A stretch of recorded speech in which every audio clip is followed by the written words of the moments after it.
jókòó níbi kọ̀ọ̀kan ọ̀gá ògo ni ó máa gbé abẹ́ òjìji Elédùmarè. Àwa yóò wí pé o Ọlọ́run ni ààbò wa, Ọlọ́run wa, Ọlọ́run o tí a gbẹ́kẹ̀lé.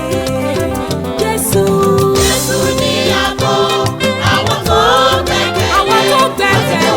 Orí àpáta ìjì ayé kò nílé mi àyànfẹ́ àti sá sọ́dọ̀ Jésù ààbò wa nígbà ìjì fẹ́. Ẹni tó jókòó níbi kọ̀ọ̀kan Ọlọ́run bàbá ni yóò máa gbé abẹ́ òjìji Jésù Kristi. Ọlọ́run yóò gbà wá o nínú kẹkùn àwọn pẹyẹpẹyẹ. Olúwa ni yóò ṣe ààbò àtòdì ayé wa. Jésù Ni ààbò àwọn tó gbẹ́kẹ̀lé.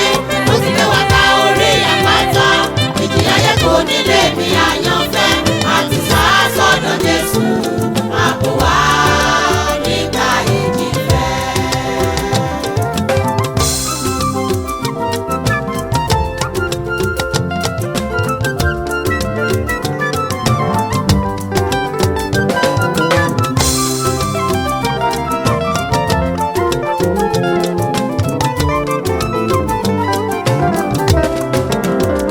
ẹni tó jókòó níbi kọ̀ọ̀kan Jésù Olúwa ni yóò máa gbé abẹ́ òjìji Ọlọ́run. Ẹgbẹ̀rún yóò ṣubú o ní ọ̀tún àtòsí wa.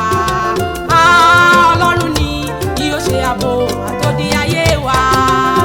Jésù Ni ààbò àwọn tó gbẹ́kẹ̀lé. tó gbẹ́kẹ̀lé. Ó ti gbé wa ká orí àpáta ìjì ayé kò nílé mi àyànfẹ́ àti sá sọ́dọ̀ Jésù ààbò wa nígbà ìjì fẹ́.